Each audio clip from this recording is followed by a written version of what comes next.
Welcome to Magnificat TV News, dedicated to offering news of the Church. Today is Wednesday, May 22nd, 2019. The Pope has authorized official pilgrimages to Medjugorje, without implicating that the Virgin Mary's apparitions are authentic. The Bishop of Regensburg, Germany, has separated himself from his colleagues, rejecting the possibility that the Church in his country is able to approve moral rules by itself. Islamic terrorism has struck again against Catholics in Africa. This time, Burkina Faso has been the one who has witnessed her faithful ones' bloodshed. The Church in Spain is also a victim of attacks, although on a lesser scale than those suffered in other countries, most of all in Africa or America. Alabama has become the first state in the United States to practically prohibit abortion, allowing it only when the life of the mother is in danger. From now on, dioceses and parishes will be able to organize official pilgrimages to Medjugorje, although the apparitions are still under investigation. Pope Francis has authorized pilgrimages to Medjugorje, which can now be officially organized by dioceses and parishes and not in a private manner, as it has been the case up to now. Luigi Pizzuto, Apostolic Nuncio in Bosnia, and Archbishop Henrik Hoser, Apostolic Visitator from the Holy See, have announced during a Mass at the Shrine Parish that it has become a destination for millions of pilgrims. Alessandro Gizzati, ad interim director of the Holy See Press Office, specified that the papal authorization must be accompanied by care to prevent these pilgrimages from being interpreted as an authentication of known events, which still require examination by the Church. Gizzati continued, given the considerable flow of people who go to Medjugorje and the abundant fruits of grace that have sprung from it, the authorization is part of the particular pastoral attention that the Holy Father has intended to give to that reality, aimed at encouraging and promoting the fruits of good. Of the 6 visionaries, 3 assure that they still have weekly apparition of the Queen of Peace, always at the same time in the afternoon and wherever they are. They are Vika, who lives in Medjugorje, Maria, who lives in Monza, and Ivan, who lives in the United States. A 4th visionary, Mariana, says that she receives an apparition once a month, while for the last 2, this happens once a year. The Regensburg bishop has rejected the intentions of his German colleagues to legislate by themselves about sexual morality. Monsignor Rudolf Voderholzer, Bishop of Regensburg Diocese, where Cardinal Gerhard Müller was bishop, has once more raised his voice in opposition to the decision of a majority of German bishops to start a synodal discussion about the Church's sexual morality and priestly celibacy. While speaking at the Austrian monastery on May 1st, Bishop Voderholzer said, "A synodal process which aims at inventing a new church is a path to destruction. It splits Christians apart, divides the church, and in the end, it also damages our society." The German prelate added that this synodal path leads us into the narrowness of a homemade occupation with ourselves, rather than leading us into the breadth which our Lord has given us. Bishop Voderholzer insisted upon the personal responsibility of each individual bishop, a responsibility which cannot be replaced by any synod. Furthermore, Bishop Voderholzer made it clear that the Church in Germany would not advance 1 millimeter if they intended to grant ourselves a female priesthood. And he pointed out that Jesus Christ chose men.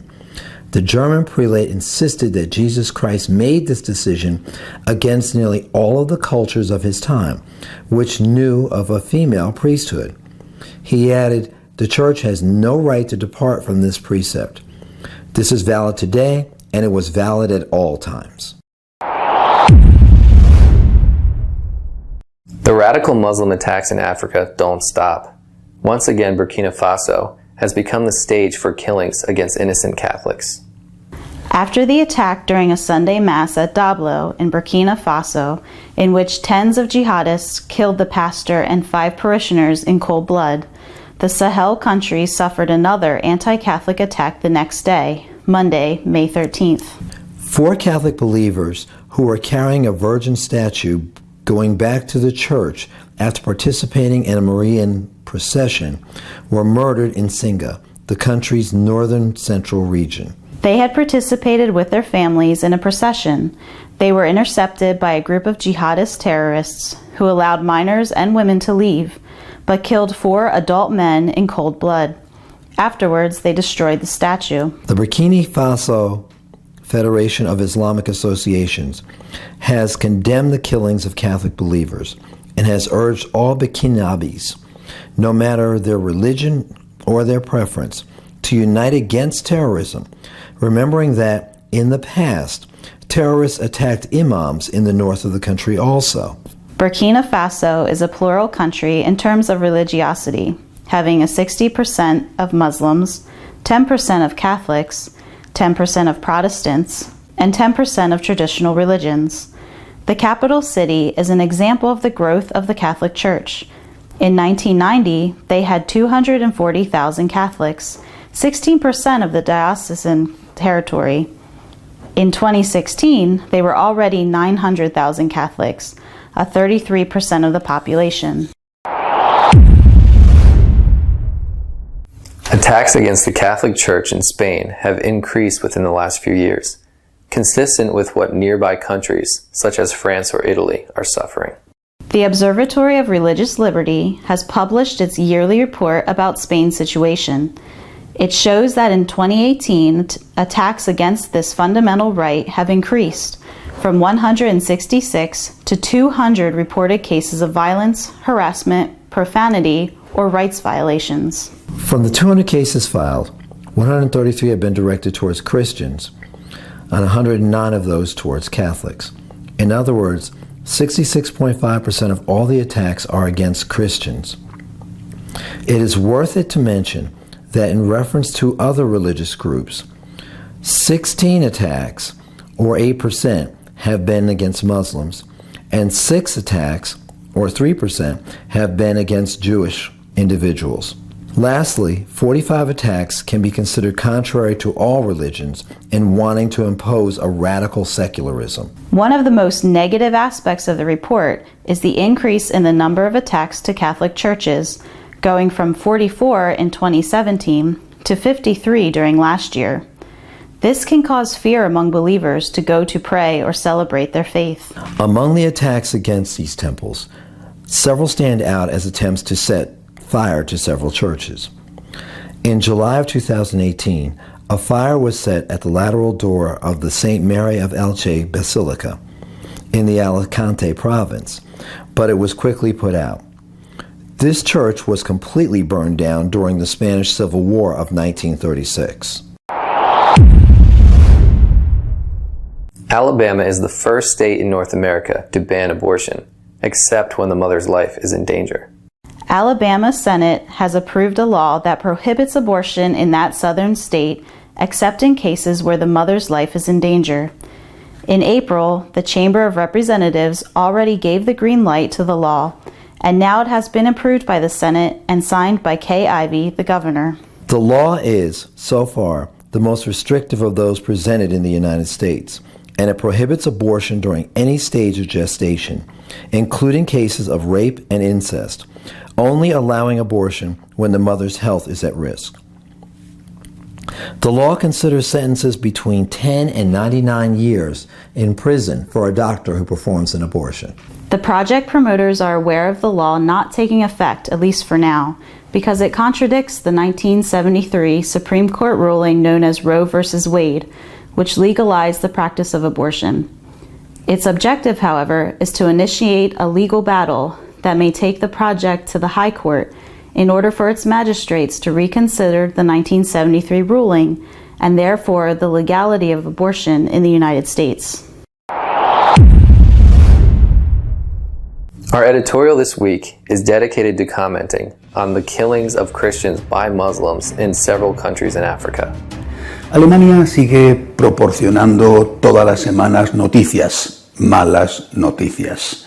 Esta semana fue la huelga de comuniones y de servicios que unas mujeres, no sé exactamente cuántas alemanas, han hecho en protesta por la decisión del Papa Francisco de no dar el visto bueno al diaconado femenino. Junto a eso, que ya está mal porque eso indica lo que les importa a la comunión, está el hecho aún peor de que un obispo, el de Essen, las ha apoyado. Un obispo que se está mostrando como el más locuaz, no sé si el más peligroso, creo que no, de lo que ya se llama la nueva iglesia, y creo yo que habría que llamarla de otra manera. Habría que decir que es una iglesia catoprotestante, porque eso es lo que más la identifica. Pero no debemos dejar que nuestra mirada se quede ciega, asustada, oscurecida por lo que está pasando en Alemania, que por cierto pierde cada año 160.000 feligreses, 160.000 católicos cada año se dan voluntariamente de baja. Esta es la realidad. Repito, no debemos dejar que nuestra mirada se quede ciega por eso, porque hay otra iglesia que es mayoritaria. Es la iglesia de siempre, la iglesia de Cristo, de la Virgen, de los santos, la iglesia que se esfuerza por ser fiel al Señor, formada por supuesto por pecadores, no formada por gente que se la da de ser más que los demás, formada por pecadores, pero que están trabajando, que se levantan cada vez que caen y que luchan todos los días por ser santos, que luchan todos los días por mejorar. Y repito, es la iglesia mayoritaria. Y un ejemplo de esa iglesia es la africana. La iglesia africana está escribiendo una página heroica. Dentro de la bimilenaria historia de la iglesia, una página que emula lo que hicieron hace siglos al principio aquellos mártires africanos de Cartago, por ejemplo, del norte de África. La iglesia africana está demostrando fidelidad al Señor en todo, incluido por ejemplo en el rechazo a la homosexualidad, fidelidad al Señor, fidelidad a la tradición, fidelidad a la palabra, fidelidad al magisterio, pero está demostrando también que está dispuesta a pagar con su sangre esa fidelidad. La iglesia africana es y tiene que ser hoy el verdadero ejemplo para la iglesia mundial. Hace poco un obispo de Nigeria, del norte de Nigeria, decía que a sus feligreses los estaban matando como a pollos. Es una descripción gráfica de lo que está ocurriendo. En Nigeria van ya 6.000 asesinados solo en lo que va de año. Esta semana ha habido 2 matanzas en un país próximo, Burkina Faso. Es ese cinturón del centro de África donde se está librando la batalla entre el predominio del Islam sobre el cristianismo, porque es allí donde el cristianismo estaba creciendo con más fuerza y había que frenarlo. Y por eso los musulmanes, ciertamente los musulmanes radicales, los musulmanes están empleándose a fondo, matándolos como pollos. ¿Qué hace la iglesia africana? Persevera. Es fiel a la tradición y persevera dispuestos a dar la vida. Pero, ¿por qué esto no es noticia? ¿Por qué no sale en los medios de comunicación? Vamos a ver. Si en vez de 6.000 solo en Nigeria hubieran muerto una milésima parte, es decir, 6 blancos, europeos o norteamericanos, el mundo entero se habría enterado. Pero mueren 6.000 africanos, y repito, solo en Nigeria, y no pasa nada, no son noticia, ningún medio de comunicación lo recoge. A mí me parece que hay un clarísimo componente racista. Son negros y son africanos. No merece la pena fijarse en ellos. Repito, si le tocan un pelo a un blanco, que está muy mal, sea quien sea el color de su piel, eso está mal, pero eso sí que es noticia. Mueren miles de africanos torturados, hombres, mujeres, niños, sacerdotes, religiosos, religiosas, y no hay noticia, no pasa nada. Eso es claramente racismo. Pero luego hay otra cosa, otro componente que explica el porqué la omisión de noticias sobre lo que está sucediendo en el centro de África. Y es que son fieles a la Iglesia, son fieles a la tradición. Y no conviene presentar al mundo la heroicidad de gente que está siendo testimonio de que se puede y se debe vivir como el Señor ha enseñado. No hay que olvidar aquel desprecio que tuvo el cardenal Casper a los católicos africanos y a los obispos y cardenales africanos, diciéndoles que ellos no eran quienes para darles lecciones. Mientras que en África, a pesar de la persecución, la Iglesia crece. En Alemania, repito, son 160.000 los que se han dado de baja en el último año. Es a África a donde tenemos que mirar. Y no solamente para alegrarnos con ellos y para difundir lo que están haciendo y su generosidad, sino también para imitarlos. Los que los desprecian, los de esa iglesia catoprotestante, los de esa nueva iglesia, dicen que sus seminarios están llenos por gente que tiene hambre. Así los desprecian. Bueno, pues cuando uno está en la iglesia por interés, no da luego la vida cuando llegan a matarte a tu parroquia mientras estás celebrando misa. Te vas lo antes posible y ellos aguantan allí. No hay tanto interés, por lo tanto, en esos jóvenes que entran en los seminarios africanos. Más bien parece que sí hay interés en aquellos catoprotestantes alemanes que cobran muy buenos sueldos debido al sistema impositivo que tiene la Iglesia Católica en Alemania. La Iglesia de África es nuestro ejemplo y es nuestro modelo. Tenemos que sentirnos orgullosos de que haya católicos así y tenemos, por supuesto, que pedir al Señor para que haya paz en esos países, pero también encomendarnos a sus mártires e intentar imitar su ejemplo. Hasta la semana que viene, si Dios quiere. If you want to be up to date with what is happening in the Catholic Church, you can do so online on our website, catholicosonline.org. Until next week, God willing.